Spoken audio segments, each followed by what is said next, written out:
어느 날 난데없이 몇 분의 손님들이 오셔가지고 담임 목사로 와주시기 바랍니다.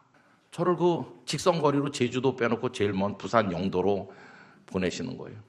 그게 89년 11월 말인데 땅 100평에 조그마한 예배당 하나 있는, 약간 보태서 말하면 설교하다가 이렇게 2층 앞자리에 앉은 사람이랑 악수도 할 수 있을 겁니다.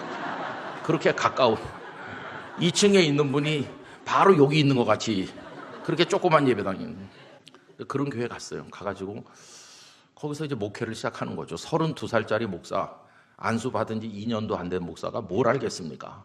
저는 참 이상한 목회를 시작했어요. 거기서 많은 어려움도 겪었죠. 첫 번째 어려우면 전혀 반응이 없다는 겁니다. 그래도 목사가 와서 설교를 하면 뭐 아멘을 하든지 그래야 되는데 가만히 이렇게 있어요. 나가시면서 하시는 얘기가 귀에 들려요. 그래도 우리가 목사를 잘 데려왔다 야. 왜냐하면은 서울서 데려왔더니 사투리를 안 쓰잖아. 은혜를 받았다고 그래야 되는데 은혜 얘기는 안 하고 그냥 사투리를 안 쓴다. 이렇게.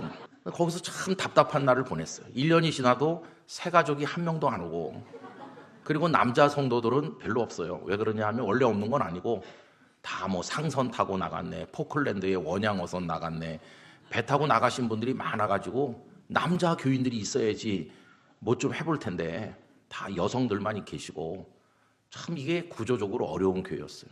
거기 가서 회의도 많이 느끼고 하나님께서 꼭 버리신 것 같고 그럴 때도 많았어요. 그리고 또 나중에 우여곡절 끝에 예배당을 짓게 됐는데 IMF를 딱 만난 거예요. 사실은 IMF 오기 전에 예배당 공사를 끝낼 수 있었는데 동네 주민들이 공사장에 와서 들어눕고 그래가지고 1년이 넘도록 재판을 하고 우리가 승소했는데도 그분들이 계속 방해해서 결국 마지막에는 전투경찰이 버스 4대 와가지고 주민들을 진압해가지고 그리고 이제 공사가 시작됐고 일간지 신문에 어느 교회 현장에서 주민과 전투경찰이 충돌했다 막 이런 게 나고 괄호 안에 김은성 목사 이렇게 그런 일도 겪고, 여러분 빚 얻어서 예배당 짓는데 IMF가 오니까 이자가 18% 19% 이자율이 폭등을 했어요. 금방 부도가 나서 교회가 공중분해되는 줄 알았어요. 마음이라도 하나 돼야 되는데 장로님들은 성도들 보는 앞에서 멱살 잡고 싸우시고 시공회사는 부도 났고 없어졌고 막 교회가 막 갈라져가지고 제가 무슨 경험이 있습니까? 어디 쌓아놓은 돈이 있습니까? 진짜 캄캄하더라고요. 어떤 장로님이 만나자고 그래서 부산 호텔 커피숍에 갔더니 10분은 앉아서 울더니 주머니에서 뭘 꺼내는 거예요. 보니까 장로 사직서를 내는 거예요. 그때 참 제가 기회가 중요하다는 걸 알게 됐어요. 이분이 내기 전에 내가 먼저 냈어야 되는데 그분이 딱 장로 사임서를 내는 거예요.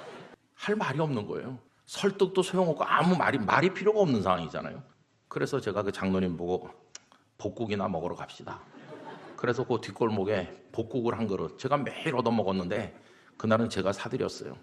아무 말도 없이 복국을 한 그릇 먹고 일어설 때 그걸 제가 다시 장로님 주머니에 넣어드렸더니 말없이 가져가시더라고요. 때론 기도보다 복국이 더 위대하다. 여러분 별일을 다 당했어요. 그럼 제가 그걸 어떻게 이겨낼 수 있습니까? 그런 일을 겪고 나면은 갈 데가 없어요. 아내한테는 말을 안 했어요. 한 여자라도 좀 살아야지. 이거 어디다가 뭐 누구한테 말을 하겠어요? 진짜 말할 데가 없죠. 장로님들하고 같이 얘기해야 되는데 장로님들끼리 멱살 잡고 싸우는 판에 누구랑 얘기하면 되겠어요? 힘들더라고요. 벽돌을 정해야 되는데 목사님, 교회는 그래도 뭐니 해도 빨간 벽돌 아니겠어요? 목사님도 빨간 거 좋아하시죠?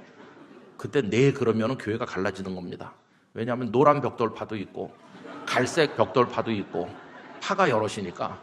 그래서 제가 하도 답답해서 막 싸우시고 옥신각신하는 걸 보면서 마지막에 이렇게 말했어요. 저는요 생명입니다. 그냥 튼튼한 벽돌을 좋아합니다. 근데 저 생명 아닙니다. 근데 하도 답답해서 그렇게 말했어요. 여러분 그런 많은 우여곡절을 겪었어요. 그럼 제가 어디 가면 되겠습니까? 집에 가서 그 어린 애들 있는 집에서 뭐 어떻게 하겠어요? 가는 데가 예배당밖에 없죠. 밤에 한 10시 넘어서 예배당 가면 캄캄하고 아무도 없죠. 거기 가서 이 앞에 엎드려 있는 거. 어떤 땐 강단에 올라와서 제가 앉는 의자에 그 방석 위에 엎드려서 1시간도 있고 2시간도 있고 기도도 나오지도 않아요. 그 다음날 새벽 기도는 인도해야 되니까 뭐 새벽 기도 끝나고 또 쪼그리고 앉아 있는 거죠. 근데 여러분 그 방석에 엎드려서 앉아있는 그 자리, 어떤 때는 요 밑에, 어떤 때는 이 위에, 그 자리가 거기인 거예요. 거기. 어떤 거기일까요? 주님이 오시는 자리. 주님이 오셔서 힘내라, 힘내라 이렇게. 그래서 오늘까지 살고 있는 거예요. 그래서 저는 그 이후에 살면서 이런 딱하고 어려운 형편을 만날 때마다 아, 주님께서 만나자고 하시는구나 이렇게 생각하는 거예요. 어떤 때는 교만해져서 은혜의 자리에 들어가질 않아요. 길거리에 쏘다니느라고.